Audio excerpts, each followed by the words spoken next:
Saat ini saya sebagai instruktur bersertifikat dari Kemenaker RI sebagai instruktur produktivitas. Saya juga trainer dari Total Quality Management bersertifikat APO, Asian Productivity Organization, dan juga saat ini saya sebagai instruktur di Pusat Pengembangan Produktivitas Daerah Dinas Tenaga Kerja, Transmigrasi, dan Energi Provinsi DKI Jakarta, di mana kami juga sharing banyak terkait alat, teknik, dan metode peningkatan. Saya juga sudah menulis buku, dan saya berharap dari buku ini saya bisa menginspirasi orang-orang di Indonesia untuk terus menggapai kesuksesannya. Karena saya yakin bahwa setiap manusia yang diciptakan itu untuk menjadi orang-orang yang sukses. Jadi judul saya adalah Born to be Success.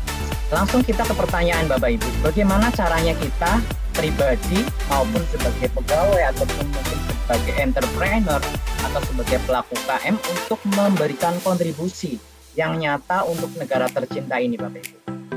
Tentunya kita harus menjadi insan-insan yang produktif Bapak Ibu. Bagaimana menjadi pekerja yang memberikan kontribusi buat organisasinya, sehingga organisasinya terus berkembang, dan berkembang. Sehingga akan memberikan dampak positif bagi masyarakat, bagi negara, dan sebagainya. Untuk UMKM, bagaimana caranya berkontribusi? Tentunya dengan meningkatkan penjualan. Dengan meningkatkan penjualan, Bapak Ibu nanti secara otomatis pendapatan akan meningkat. Terus mungkin ketika Bapak Ibu sudah sibuk, tentunya akan bisa meng-hire karyawan.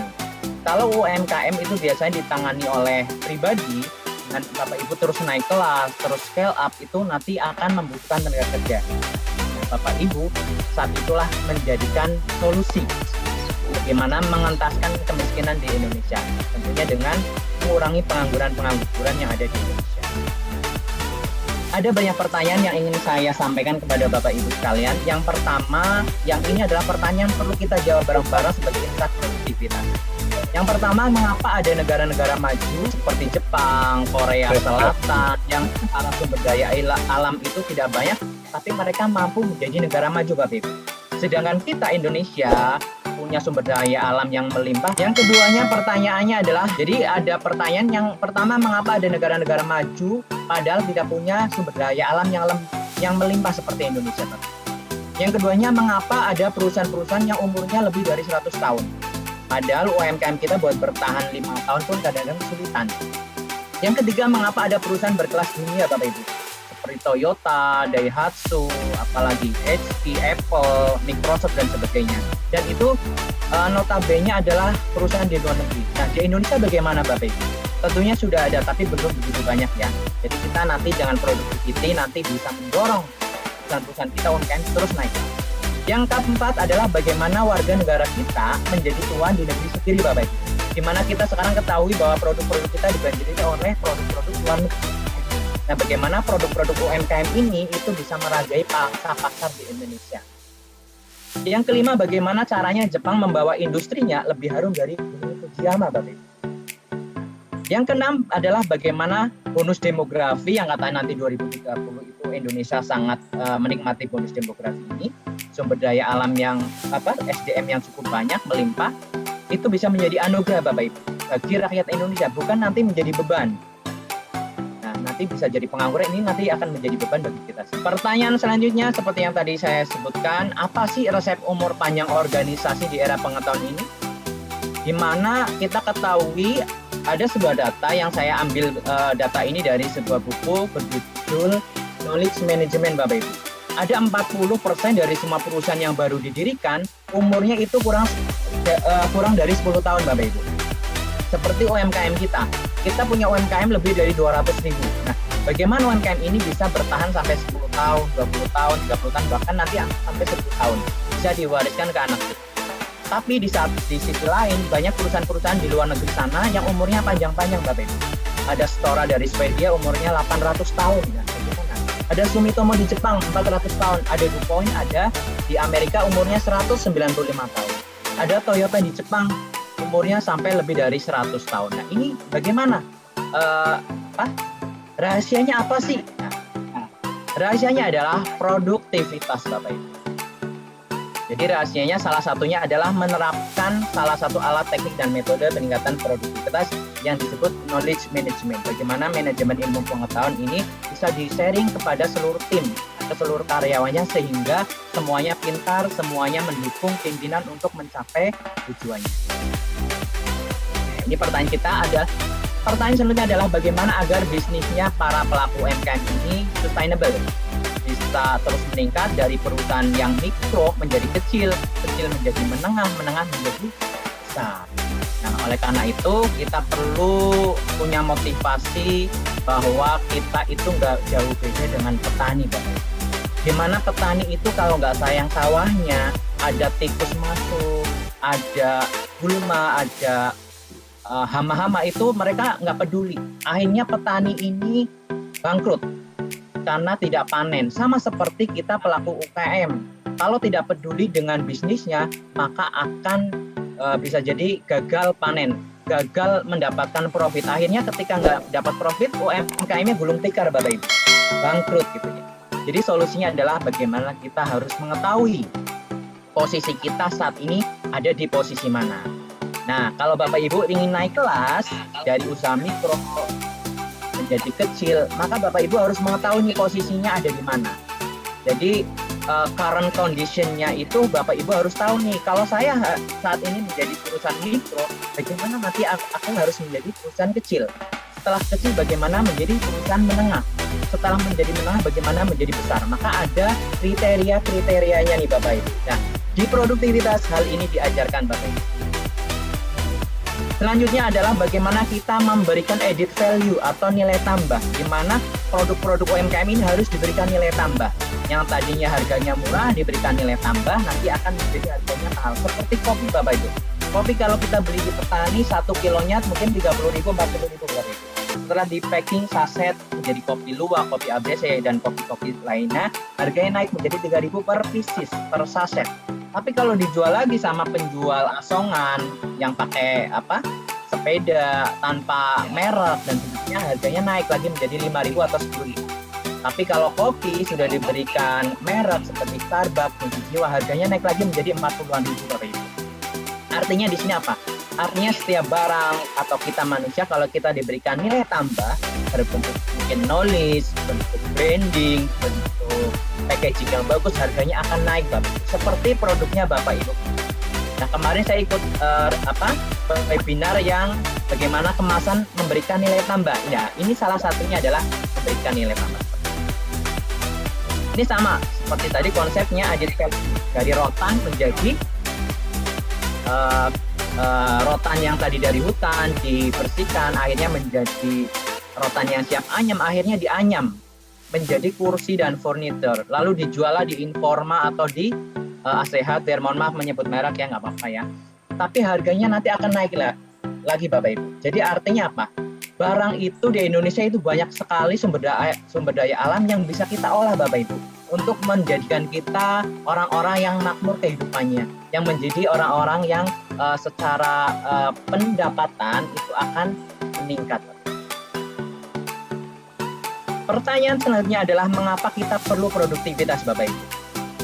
Saya punya data penjualan mobil di tahun 2019 Bapak Ibu. Ada perusahaan Toyota, Daihatsu, Honda dan sebagainya, Nissan dan sebagainya, itu bisa menjual, salah satunya Toyota Bapak Ibu, bisa menjual dalam setahun itu 304.344 unit. Artinya kalau Toyota bisa menjual satu unitnya 100 juta, sudah dapat berapa triliun Bapak Ibu. Nah, bagaimana Toyota bisa membuat produksi yang banyak, dijual laku? Nah, ini rahasianya Bapak Ibu. Rahasianya adalah ilmu produktivitas. Saya pernah bekerja di salah satu grup Astra di Toyota Daihatsu ini. Mereka menerapkan berbagai alat teknik metode peningkatan produktivitas seperti 5S, seperti suggestion system, menerapkan QCC, menerapkan supply chain management, sehingga perusahaan mereka itu menjadi perusahaan yang produktivitasnya tinggi, berdaya saing, sehingga karyawannya makmur, perusahaannya terus berdaya saing, ada pesaing masuk, akhirnya kalah sendiri Bapak Ibu. Sama seperti perusahaan UMKM, kita tidak pernah punya data penjualan kita. Nah, ini yang perlu kita tata bareng-bareng agar UMKM kita terus maju Bapak Ibu. Nah, hasilnya seperti ini nih Bapak Ibu. Jadi kalau Bapak Ibu punya data produksi, Bapak Ibu nanti bisa mengukur produktivitasnya tenaga kerja Ibu. Misalkan nih, di tahun 2010 di perusahaan ini ada 7.960 karyawan dengan total produksi 300.033 unit ya, sehingga man hours per unit per year-nya adalah 32 unit. Jadi artinya apa Bapak Ibu? Artinya di perusahaan tersebut bisa menghasilkan 32 unit mobil Bapak Ibu setahun. Artinya kalau misalkan satu unitnya menghasilkan 100 juta harganya, maka satu orang bisa berkontribusi buat perusahaannya itu 3,2 miliar Bapak Ibu. Artinya apa? Pegawainya sangat produktif Bapak Ibu, bisa menghasilkan 3,2 miliar per tahun. Bagaimana perusahaan ini nggak untung? Sama seperti UMKM, saya dorong seperti ini, harus punya data nanti untuk meningkatkan produktivitas. Bagaimana penjualannya, berapa karyawannya. Nah, di sini nanti ada penghargaan. Lanjut. Apa sih produktivitas itu Bapak Ibu? Produktivitas adalah sikap produktivitas seperti rajin, disiplin, kreatif, inovatif, dan punya pola pikir bahwa kehidupan saya, perusahaan saya, organisasi saya harus lebih baik dari hari kemarin hari ini, dan hari esok harus lebih baik dari hari ini. Misalkan UMKM hari ini income saya per bulan itu 4 juta, bulan depan harus 8 juta. Nah, ini adalah pola pikir dari orang-orang produktivitas Bapak Ibu. Bagaimana terus meningkatkan produktivitas. Seperti Astra seperti itu Bapak Ibu. Bagaimana mereka bisa menghasilkan satu harinya misalkan 100 unit. Bagaimana bulan depan bisa 300. Nah, secara kuantitatif produktivitas adalah output dibanding input, di mana output itu adalah hasil. Seperti tadi Bapak Ibu punya, misalkan saya punya ayam geprek menghasilkan 300 bungkus per hari, berarti sebulan ada mungkin kali 30 ada 900 bungkus. Dibagikan tenaga kerjanya, maka ketemulah hasil dari produktivitas. Oke, bagaimana meningkatkan produktivitas adalah dengan menerapkan continuous improvement atau kaizen. Jadi perbaikan terus-menerus, tiada henti agar produktivitasnya terus naik Bapak Ibu. Nah, produktivitas seperti ini kurang lebihnya Bapak Ibu. Jadi untuk meningkatkan produktivitas kita butuh input. Input itu ada 5M. Man, machine, material, method, and money. Jadi kalau kita punya misalnya punya produksi, misalkan saya punya produksi sebagai UMKM bir peletok Bapak Ibu. Berarti saya punya bahan baku jahe dan sebagainya. Tenaga kerja saya berapa? Modal dan mesin saya ada apa saja? Teknologi apa yang saya punya? Nah, diolahlah menjadi produk melalui proses 1, misalkan bahannya dicuci, proses 2, proses 3, sampai menghasilkan sebuah output produk berbentuk bir peletok. Nah, kalau proses kita berkualitas, nah, akan menghasilkan output yang berkualitas, sehingga output yang berkualitas ini akan memuaskan pelanggan Bapak Ibu. Kalau pelanggannya kita puas karena produk kita berkualitas, tentunya pelanggan kita akan repeat order. Sama seperti reseller, kalau pelayanannya puas, cepat sampai, nggak salah alamat, spek barangnya yang dibeli sama yang diterima sama, tentu pelanggan nanti akan beli lagi Bapak Ibu. Nah, inilah peningkatan produktivitas. Oke, bagaimana cara meningkatkan produktivitas? Adalah dengan dua cara, kuantitatif dan kualitatif approach. Pendekatan kuantitatif dan pendekatan kualitatif. Pendekatan kualitatif, misalkan contohnya saya gini, saya seorang UMKM, saya kerja sendiri, punya satu mesin, saya punya waktu 1 jam, bisa menghasilkan 100 unit. Nah, sebagai orang produktivitas kita harus berpikir masa depan, bagaimana saya menghasilkan 120 unit Bapak Ibu. Nah, inilah kita lakukan namanya pendekatan kualitatif approach. Bagaimana? Berarti kita harus kerja lebih keras, work harder. Dan yang kedua adalah bagaimana kita mengeliminasi dari pemborosan. Misalkan saya kerjanya sambil main Facebookan, berarti saya harus jangan main Facebookan kalau kerja. Yang keduanya, bagaimana biar kerjanya kita efektif, berarti kita harus punya SOP yang jelas dalam bekerja, sehingga produk kita menjadi berkualitas, sehingga produktivitas kita naik dari 100 unit menjadi 120 unit.